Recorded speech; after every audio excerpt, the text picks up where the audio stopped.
Welcome.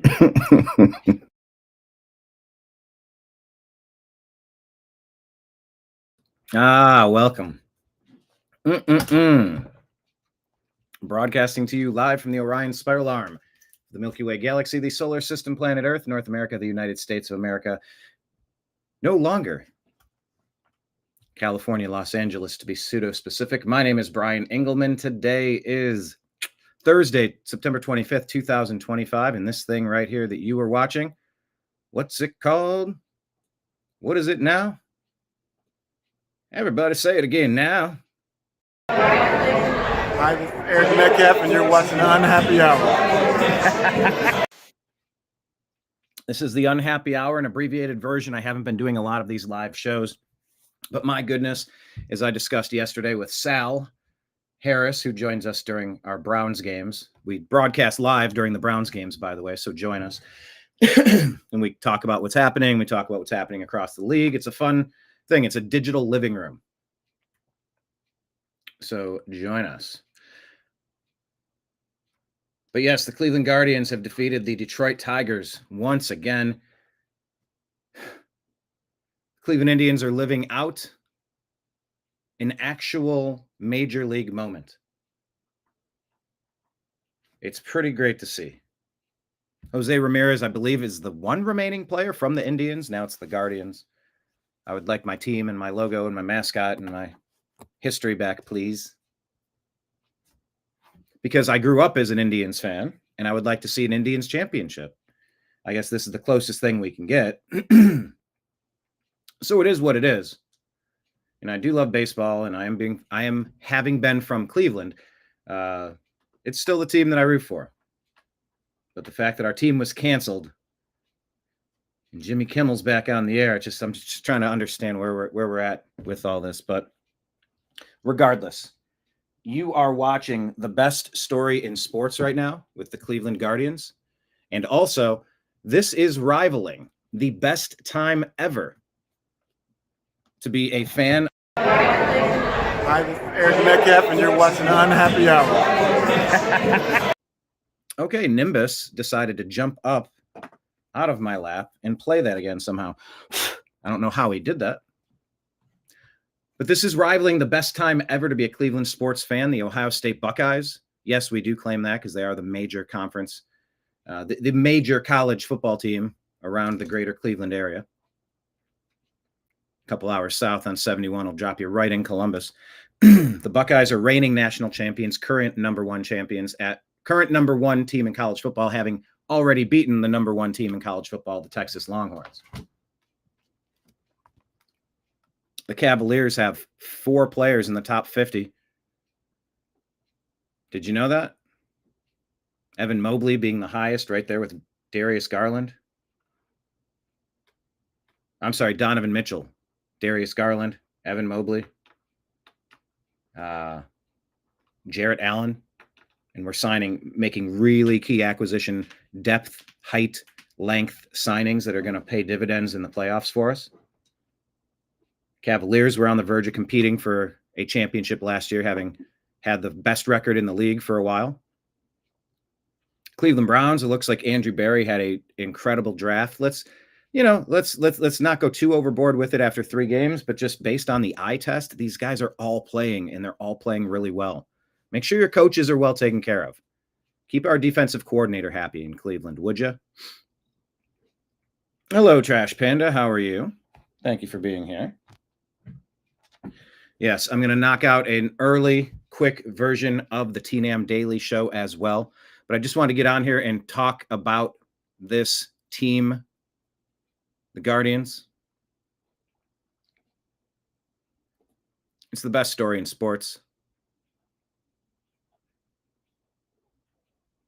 All right, you can see it on the screen. Let's go side by side.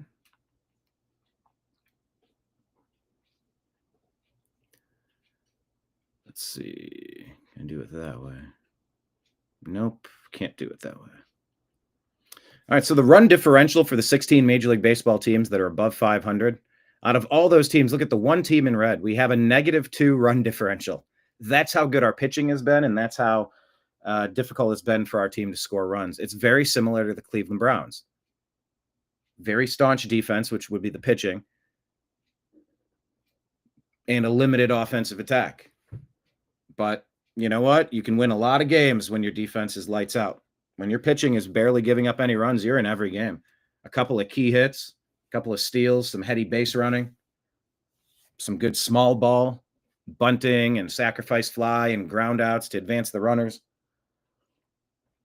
That stuff all starts to matter in late September. And the Cleveland Guardians have overcome a 15.5 game deficit to reclaim the lead of the AL Central. And it's pretty incredible. Go out to the games, go have some fun, watch this team, support this team. One of these years has to be the year. You figure one of these years should be the year that you're finally able to win a championship. It's been since 1948, 58, 68, 78, 88, 98, 08, 18, 28.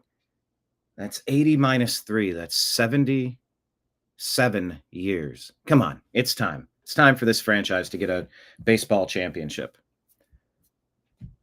But yeah, it's because of the pitching, and it's pretty incredible looking at those stats. Nick Carnes here says, Carson Schweisinger is already up for Defensive Rookie of the Week. Mason Graham is leading all defensive tackles in pass rush win rate. All defensive tackles, by the way. Harold Fanin leads all rookies in receptions. Quinshon Judkins leads all rookies in rushing. This is a franchise-changing draft class, and we haven't even seen the quarterbacks yet. Yep, Fanin is a hit.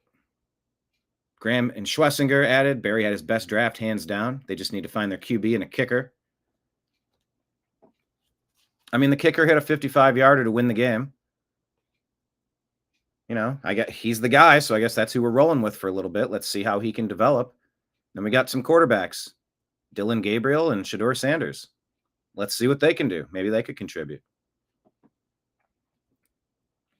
Tony Grossi says, I've covered the Browns for over 40 years, and two things I've never seen: a championship and a Browns win in Detroit. Their only win there in history was 1983. Okay, that seems like a great trend to break. Browns take on the Lions this week. Major League Baseball shared this. Absolutely incredible. Detroit had a 99.9% chance to win the AL Central on September 10th. For the first time all season, the Cleveland Guardians are favored to win the AL Central according to FanGraphs.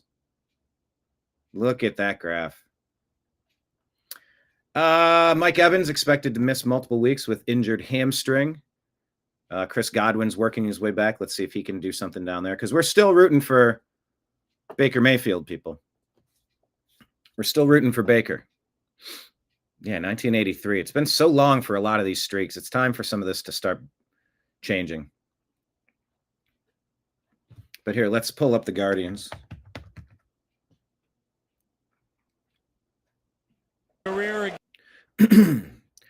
Yankee Stats says Progressive Field is a top-tier atmosphere when they have fans in the park and meaningful games. Fight me.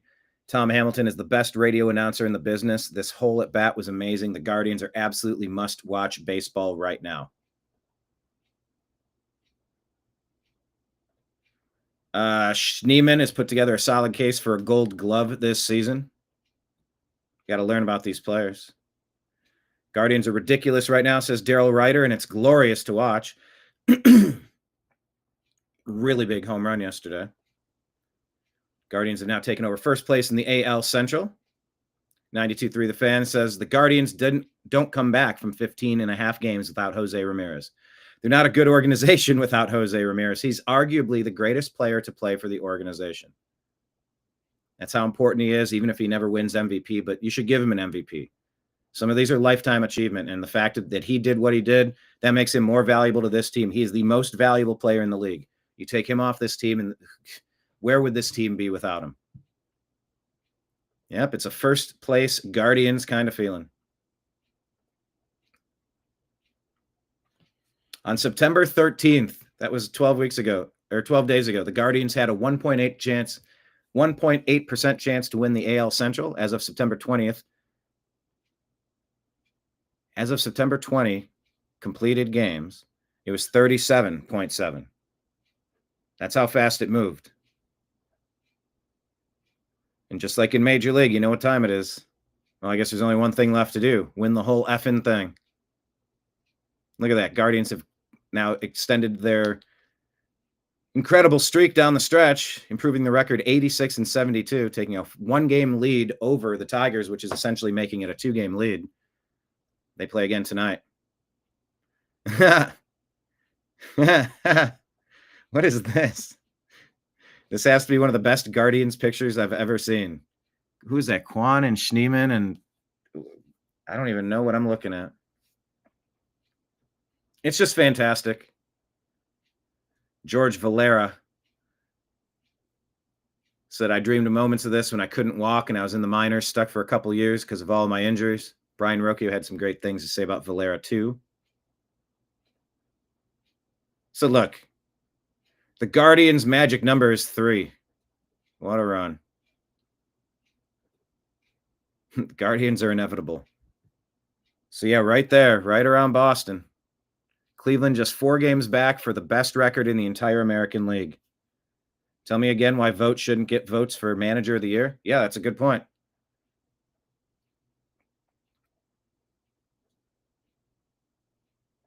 So super excited about it. I'll be checking in, doing more Cleveland Guardians content. Just a quick hit. Go out, watch a game. Tune in. Switch over and watch it. It's the best story in sports. Trying to finally live out the Major League story that we were promised back in the 80s with Charlie Sheen and Willie Mays Hayes and Serrano and Joe Boo. Like that whole funny movie. You have a team that's kind of left for dead and they just come back and go on a tear and take the whole thing. This could be the year. So get excited. Have some fun. Regardless, the playoffs have already started. We're in the playoffs. Just since we haven't clinched, every game is playoff caliber. And we've won 2 in a row against the Tigers, and we play again today with all the momentum. Let's go. This is what you hope for, meaningful baseball at the end of September. So tune in, pay attention, have a good time with that. Let me wrap this one up, and I'm going to launch the TNAM Daily Show. It's going to be an abbreviated version today. We're just going to give you some of the quick hit highlights, and we'll check back in with you later. So signing out for everybody here in the TNAM universe. I appreciate you. I love you, and we'll talk to you again soon. Take care, everybody.